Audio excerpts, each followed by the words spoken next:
Samantala, isang incumbent vice mayor sinampahan ng reklamo sa National Bureau of Investigation dahil sa tila paghihikayat na mag-aklas sa gobyerno.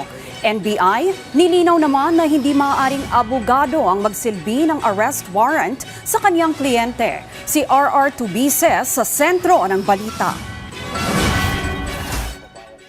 Sinampahan na ng kaso ng Cybercrime Investigation and Coordinating Center si Isabela Vice Mayor Harold Respicio dahil sa umunoy panunulsol sa publiko na manggulo at magrebelyon. Personal na inihain ni CICC Executive Director Renato Aboy Paraiso ang reklamo sa National Bureau of Investigation. Ayon kay NBI Director Melvin Matibag, malinaw umano ang pag-uudyok ni Respicio ng rebelyon base sa naging talumpati nito.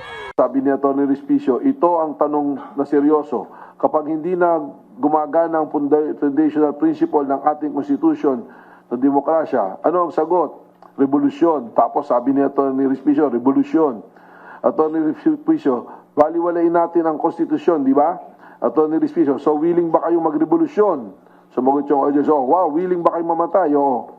Gate pa ni Matibag, Pag tinignan mo yung elements ng mga crimes na binanggit namin, ando dun lahat pasok lahat. At isa siyang abogado. So, hindi rin maalis dito na maaari siyang kasuhan ng disbarment.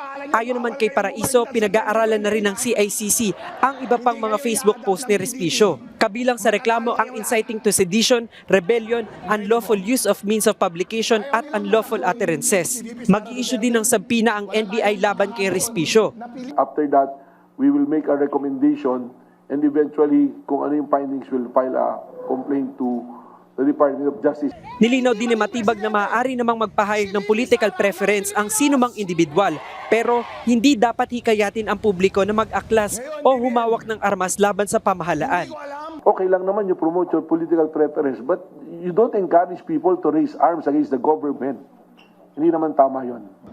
Ayon sa CICC, hindi layunin ng reklamo na supilin ang karapatan sa malayang pamamahayag. Pero gaya nga ho nung sinabi ni Director Melvin, ito ho yung ang threshold ho nito pag lumagpas na yung rights nila of expression and crosses the boundaries of eto na, inciting to sedition, inciting to rebellion, yung mga cybercrimes na ho natin. Samantala, nilinaw din ni NBI Director Melvin Matibag na hindi maaaring isilbi sa abogado ng isang akusado ang warrant of arrest. Kasunod ito ng viral video ng abogado ni Senador Bato de la Rosa na si Atty. Jimmy Bondo kung saan sinabi umano nito na maaaring isilbi sa mga abogado ang warrant at sila na ang magsiserve nito sa senador. Pero no, because the warrant should be served personally. That is under the rules of court. Hindi ko alam kung saan nanggaling yung idea na ibigay mo sa abogado at siya magsiserve.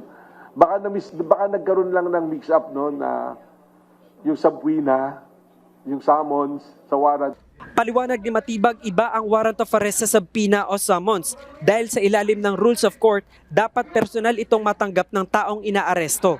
Nauna nang sinabi ni Justice Secretary Frederick Vida na inatasan na ang NBI at PNP na arestuhin si De La Rosa. Tinawag din ni Vida ang senador na fugitive from justice at dapat umunong dalhin sa International Criminal Court. Sinabi rin ni Matibag na wala pang record sa Bureau of Immigration na umalis ng bansa si De La Rosa. Sa huli ang apela niya sa senador, wag nang hintaying maaresto at sumuko na lamang. RR Tubise para sa Pambansang TV sa Bagong Pilipinas.